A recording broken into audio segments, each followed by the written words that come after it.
मगर यह हाल देखिए आप कि एक मुसलमान मरता है तो कोई आवाज नहीं उठती है। क्या मेरे खून की अहमियत नहीं है?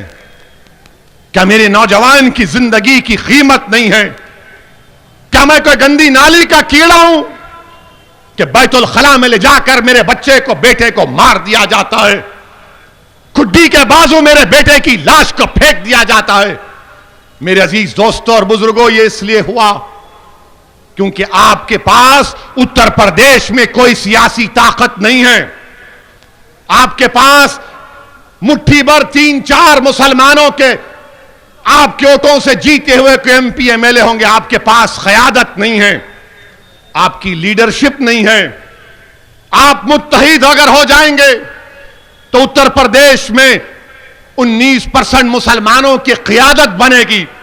अगर अल्लाह उस अल्ताफ की रूह को अगर अल्लाह हुक्म देगा कि बोलो उत्तर प्रदेश के मुसलमानों से क्या कहना है, तो अल्ताफ की रूह पुकार पुकार कर कहेगी कि गुप्ता मरा तो हुकूमत हिल गई, मैं मर गया तो हुकूमत नाम तक नहीं लेती। मेरे अजीज दोस्तों और बुजुर्गों, याद रखो, नाइंसाफी का इलाज सिर्फ रोने से नाइंसाफी का खात्मा नहीं होता। जुल्म का खात्मा सिर्फ जज्बाती नारों से खत्म नहीं होता।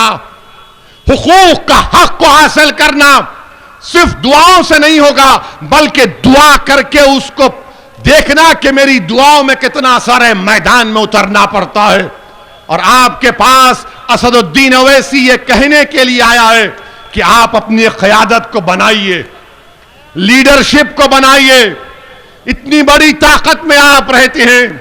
मेरे अजीज दोस्तों और बुजुर्गों, बहुत जुल्म हो चुका है, बहुत लोग मर चुके हैं, बहुत से माँ बाप ने अपने ख्वाबों को चुकनाचूर होते हुए देखा, बहुत सी माओं की कोख उजड़ गई, बहुत से बाप का उसके बुढ़ापे का सहारा छीन लिया गया।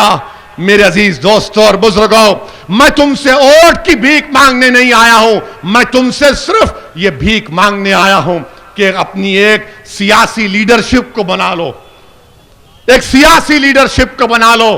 तुम अगर मुझे पसंद नहीं करते कोई बात नहीं, मगर खुदा के लिए कुछ तो करो, उठो, हरकत करो। मेरे भाई, याद रखो मेरी इस बात को, ये जो जुल्म का अंधेरा है, ये रात बड़ी लंबी रहने वाली है। याद रखो, तुम मेरे एक एक बात, एक एक लफ्ज को याद रखो।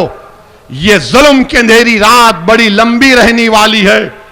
यकीनन इस अंधेरे का खात्मा उस वक्त होगा जब तुम अपने मुकद्दर के फैसले करोगे। और कैसे करेंगे आप? जब आप अपनी क़यादत को, अपनी लीडरशिप को बनाएंगे। और जब आप मुसलमान उत्तर प्रदेश में अपने लीडरशिप को बनाएगा तो किसी हम मजहब के खिलाफ ना थे, ना है, ना रहेंगे। क्या उत्तर प्रदेश में यादवों के नेता अखिलेश यादव नहीं है? क्या उत्तर प्रदेश में अखिलेश यादव यादवों के नेता नहीं है? कहिए, आप जवाब दीजिए, है या नहीं है? क्या बहन जी जाटवों की लीडर नहीं है? क्या योगी आदित्यनाथ ठाकुरों के नेता नहीं है? क्या ओम प्रकाश राजभरों को अपने करीब करने की कोशिश नहीं कर रहे हैं? क्या अनुप्रिया पटेल कुर्मी वोट को अपने पास ला नहीं रही है? आप क्या कर रहे हैं? आप क्या कर रहे हैं? सोचिए आप। मैं अपने आप को लीडर बनाने के लिए नहीं आया हूं, जो खुद क़यादत करें, जो पूरे उत्तर प्रदेश में एक इत्तेहाद का पैगाम दें। मेरे अजीज दोस्तों और बुजुर्गों, ये पैगाम देने के लिए असदुद्दीन ओवैसी आपके पास आया। अगर मेरी कोई बात आपको पसंद नहीं आती तो मैं माजरत चाहता हूं। मेरी जबान कड़वी इसलिए है क्योंकि मैं सच्चाई बोलता हूं। मेरे जबान से निकले वाले अल्फाज अगर आपको तकलीफ पहुंचाते हैं तो मेरा मकसद तकलीफ पहुंचाना नहीं है। मेरा मकसद यह है कि आप सोचिए, आप एक फिक्र लेकर जाइए, अपने आप से सवाल करो मेरे भाई, अपने आप से पूछो मेरे दोस्तों, मेरी इज्जतदार मां और बहनों, आप भी सोचिए, फिक्र करिए। मैं बुजुर्गों से अपील कर रहा हूं कि आपको भी यह फैसला लेना पड़ेगा। जब उत्तर प्रदेश में हर समाज ने अपनी अपनी अपनी क़यादत को बना लिया, अपनी लीडरशिप को बना लिया, तो आप क्यों पीछे होते हैं?